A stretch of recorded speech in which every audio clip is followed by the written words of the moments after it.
এইবার পাখি ডাক দিয়ে বলেন, ফেরেশতারে, আমি দুনিয়ার কোনো সাধারণ পাখি না, আমি দুনিয়ার কোনো সাধারণ পাখি না, আমি এমন এক পাখি, আমি এমন এক আমল, যে আমলের কারণে আমি পাখি তাকে জান্নাতে যাওয়ার জন্য আল্লাহ তাআলার কাছ থেকে ততক্ষণ পর্যন্ত সরব না, আমি এই বান্দার কাছ থেকে ততক্ষণ পর্যন্ত সরব না যতক্ষণ পর্যন্ত আমার আল্লাহ এই বান্দাকে জান্নাত না দেয়।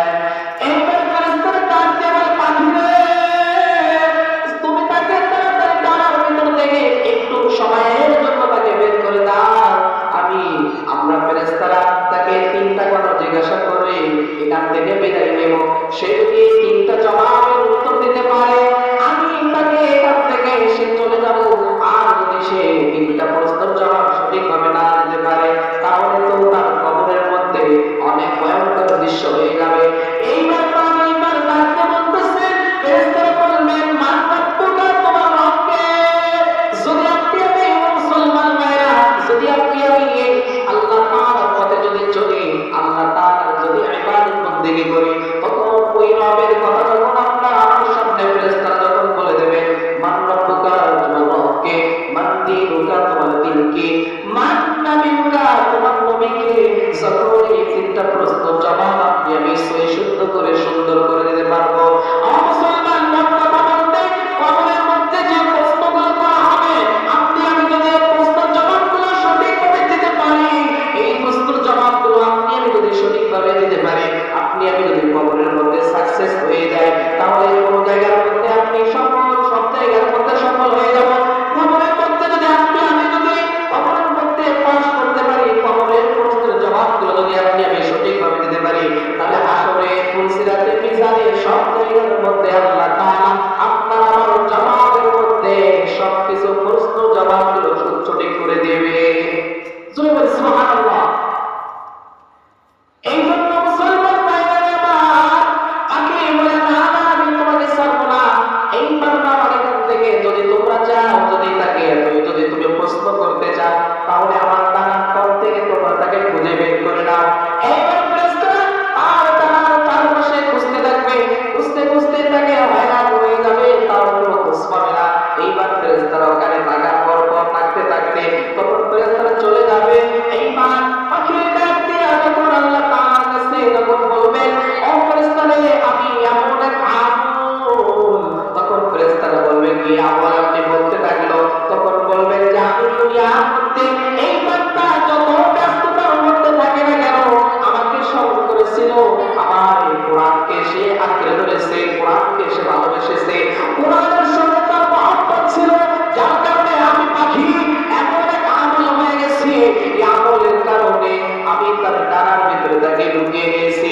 এইবার ফেরেশতারা তখন শুনলো, শোনার পর থেকে এইবার ফেরেশতারা তখন পাখি আর ডাকিয়ে বলে, আমি আপনি যখন বান্দা ফজরের নামাজ আদায় করার পরে বান্দা সূরাতুল ইয়াসিন পাঠ করেছে, যোহরের নামাজের পরে সূরাতুল ফাতিহা পাঠ করেছে, আসরের নামাজের পরে সূরাতুল নামাজ পাঠ করেছে, মাগরিবের নামাজের পরে বান্দা সূরাতুল ওয়াকিয়া পাঠ করেছে, এশার নামাজের পরে বান্দা সূরাতুল মুলক পাঠ করেছে। এই জন্য বান্দা আমি আমার আমলের সঙ্গে কোরআনের সঙ্গে সম্পর্ক রাখার কারণে, এই জন্য আমি আমি দুনিয়ার কোনো সাধারণ পাখি নই। জোরে বলে সুবহানাল্লাহ। মুসলমান ভাইরা আমার, এই জন্য আপনি আমি মুসলমান, এই মুসলমান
ফিরদাউসি নুজুলা। আমি আল্লাহ খুশি হইয়া, রাজি খুশি হইয়া তোমাকে জান্নাতুল ফিরদাউস দান করব। জোরে বলে সুবহানাল্লাহ। আলহামদুলিল্লাহ, আমি আমার সংক্ষিপ্ত আলোচনা এখানে শেষ করতেছি। আপনাদের মাঝ থেকে এখনই বিদায় নিব। আপনারা যারা দূর দূরান্ত থেকে আসছেন, যারা এখনো দোকানপাটে আশেপাশে ঘোরাফেরা